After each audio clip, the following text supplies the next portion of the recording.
চুদলে মামলা তুলবি না তুই কস, তোরে না চুদলে মামলা তুলবি না তুই। বলেছি আমি দুইটা ভালো ভালো ভালো পরিবারের সংসার করতে পারছ না তুই। জানোর কথা তুই আমার ডাটা ট্রান্সফার কেন করবি তোর মোবাইলে? তুই আমারে অজ্ঞান করে আমার মোবাইল থেকে ডাটা ট্রান্সফার কেন করবি তুই? স্টুপিডের বাচ্চা, জানোয়ারের বাচ্চা। আসসালামু আলাইকুম এভরিওয়ান, কি অবস্থা সবার, কেমন আছেন? আশা করি সকলেই খুবই ভালো আছেন। তো আপনারা কিন্তু ইতিমধ্যে বিষয়গুলো সম্পর্কে জানতে পারছেন। হ্যাঁ, নতুন করে কিন্তু আবারও ঝামেলা শুরু হলো। তো আপনারা অনেকেই জানেন, অনেক দিন আগে প্রিন্স মামুনের বিরুদ্ধে হচ্ছে গিয়ে লাইলা মামলা করে নির্যাতনের। এখনও কিন্তু সেই মামলা নিয়ে আবারও তাদের ভিতরে ঝামেলা শুরু হয় এবং পুরোটা ভিডিওতে আমি আপনাদেরকে সবকিছু ক্লিয়ার করব। তো আমি আছি আপনাদের সাথে মোহাম্মদ জার্জিদ হোসেন। ভিডিওর কোন অংশ ভুল হইলে অবশ্যই ক্ষমার দৃষ্টিতে দেখবেন। দুইটা ভালো ভালো ভালো পরিবারের সংসার করতে পারছ না তুই। জানোর কথা স্টুপিড কথা। তুই আমার ডাটা ট্রান্সফার কেন করবি তোর মোবাইলে? তুই আমারে অজ্ঞান করে আমার মোবাইল থেকে ডাটা ট্রান্সফার কেন করবি তুই? তো এইখানে আমি কিছু কথা বলি, সেটা হচ্ছে গিয়ে লাইলা এখানে মামুনকে বলতেছে তুমি আমার বাসায় কেন আসছো। তো এইখানে কথা হচ্ছে গিয়ে মামুন গেছে, ভালো কথা, চাইতেই পারে, স্বাভাবিক, কিন্তু মামুনকে কেন তার বাসায় ঢুকে দিচ্ছে এইটাও কিন্তু একটা কথা আসতে পারে। আর সেকেন্ড কথা হচ্ছে গিয়ে মামুন কেন লাইলার বাসায় যাবে। তো আমার যতটুকু ধারণা এখানটাতে দোষ কিন্তু দুইজনেরও আছে। কথায় আছে না যে এক হাতে তালি কখনো বাজে না। তো তাদের ভিতরে কি বিষয় নিয়ে ঝামেলা হয় পুরো ভিডিওটা আমি আপনাদেরকে দেখাচ্ছি, আপনারা পুরো ভিডিওটা দেখেন। আমার মোবাইল থেকে ডাটা ট্রান্সফার কেন করবি তুই? স্টুপিডের বাচ্চা, জানোয়ারের বাচ্চা। তোর বাসায় এনে কাজের লোক ডাকা আনিস, আবার জানোয়ারের বাচ্চা কোথাকার। তোর বাসায় আমি আসতে চাইছি কখনো? তুই আনবি কেন তোর বাসায় আমাকে? তুই আমার মোবাইল থেকে আমার ডাটা ট্রান্সফার কেন করবি তুই, জানোয়ারের বাচ্চা? আমি আমার ফ্রেন্ডের সাথে ঘুরতেই পারি, আমার স্বাভাবিক। তুই ওই ভিডিও ফটো কেন তুই তোর সাংবাদিক বন্ধুদেরকে দিবি? স্টুপিডের বাচ্চা।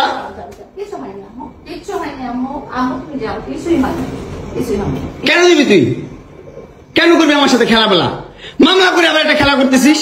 মামলা উঠাবি, আবার উঠাবি না, কেন করতেছিস তুই আমার সাথে খেলা?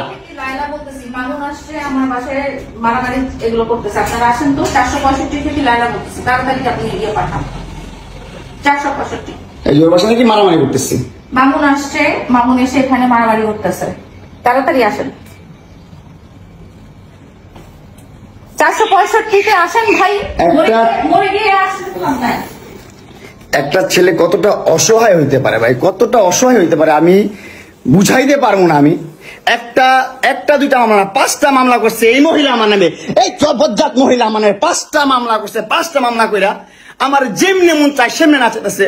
আমার একটা লাইফ আছে ভাই, আমার একটা জীবন আছে ভাই। আমি আমার মতন মুভ অন করবো, আমি আমার মতন ঘুরবো, আমার ফ্রেন্ডদেরকে নিয়ে ঘুরবো, আমি আমার মতন করে যা মন চাই তা করবো। তুই এগুলা কেন করতেছিস? হ্যাঁ, তুই তো আনছিস আমার তোর বাসায়। আমি কেন আনবো? তোর বাসায় ঢুকতে না দিলে, তোর বাসায় শুইতে না দিলে আমি কই থেকে আসছি? আমার বাপের যোগ্যতা আছে তোর বাসায় ঢুকার? তোর যোগ্যতা আছে আমার বাসায় ঢুকার আমি ঢুকতে না দিলে? হ্যাঁ, সিকিউরিটি কল দেস, ইলেট ফোর্স কল দেস, জানোয়ার মহিলা কোথাকার। আমার বাসায় তুমি কি করো? হ্যাঁ, কি করি বল? তুই কি করি বল? কি করি বল? কি করি বল? তুই কি করি? তোর বাসায় কিভাবে আসছি বল? কি করো তুমি আমার বাসায়? বল কিভাবে আসছি? তুমি জানো তুমি আসছো কেন আমার বাসায়? তুই বল। তুমি যদি আমার কিছুই না, আমার বাসায় কি করো? আমার বেডরুমে তুই তোরে কানছস আমারে। তোমাকে আমি কোথায় ডেকে আনছি দেখ। তোরে না মামলা তুলবি না তুই কস। তোরে না মামলা তুলবি না তুই। বলেছি আমি আমারে কস। আমার তুই অনলাইনে কবি কই থেকে জানোয়ার কোথাকার? এই জন্য তোর বাসায় আমারে, এই যে বাসায় তোর মাও তো আমারে পোলা প্রস্টিটিউট কয়। তুমি আসছো, তুমি ছেলে। এতক্ষণ যারা ভিডিওটা দেখছেন আমার মনে হয় তাদের অনেক ধৈর্য আছে। যাই হোক, আপনারা একটা প্রশ্নের উত্তর কমেন্ট বক্সে দিয়ে যান। সেটা হচ্ছে পোলা প্রস্টিটিউট না কি জানি বললো, এটার মানে কি আমি জানি না। আপনারা যদি কেউ জেনে থাকেন অবশ্যই কমেন্ট বক্সে কমেন্ট করে জানাবেন। তো আমি আছি আপনার সাথে মোহাম্মদ জার্জিদ হোসেন। ভিডিওর অবশ্যই যদি কোনো অংশ ভালো লাগে অবশ্যই সেটা কমেন্ট বক্সে কমেন্ট করবেন। দেখা হবে আপনাদের সাথে নতুন আর একটা ভিডিওতে। ততক্ষণ সুস্থ থাকবেন, ভালো থাকবেন, আল্লাহ হাফেজ সকলকে। আর যারা ভিডিওতে এখনো লাইক দেননি, ভিডিওতে একটা লাইক দিয়ে অবশ্যই চ্যানেলটিকে সাবস্ক্রাইব করে পাশের বেল আইকনটি বাজিয়ে অল প্রেস করে দিবেন।